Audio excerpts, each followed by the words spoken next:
Sanibonani bafethu, yabona emakhulunywe ukuthi bafethu igame inabantu abangenanhliziyo. Ukhulunywa into ezikanje bafethu, yabona.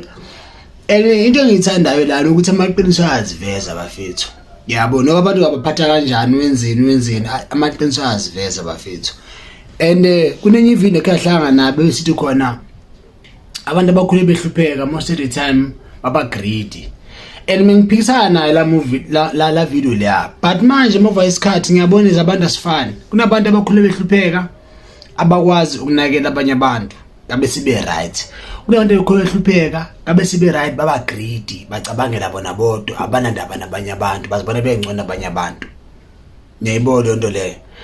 Into engifuna emphasize ke lana bafethu, mangivuka ukuthi usisi into wayenza kula track ethamba juba bafethu.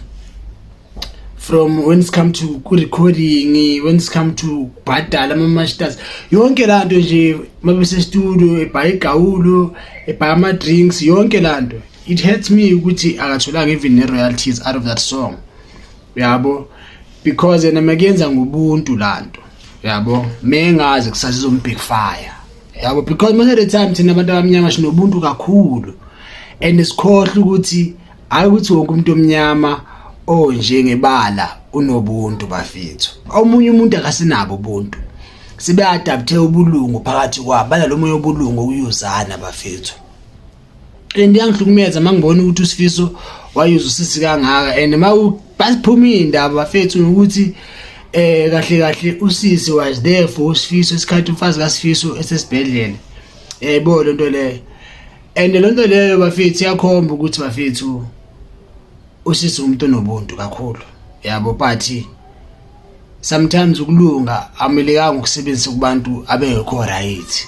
Niyayibona into leyo. Namhlanje akathola ama royalties, ubomi bakhe bubhlungu bunja. Niyayibona into leyo. And abanye abantu abarealize ukuthi kahle when it comes to music it's all about business bafethu. I would always say that when mawenza umculo focus on business. Ungabe nendaba ukuthi umntana kini, ungabe nendaba ukuthi le ngoma anazane like angakabi famous, because you never know ingoma izoblow. You will never know ingoma izoblow amazohamba viral.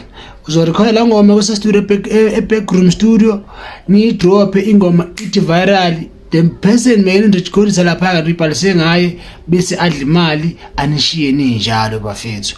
So into ebalekile as an upcoming artist ngiyanicela bafethu noba so upcoming artist mama le video le sebenzisa idulo of blangata man. Yeyibona into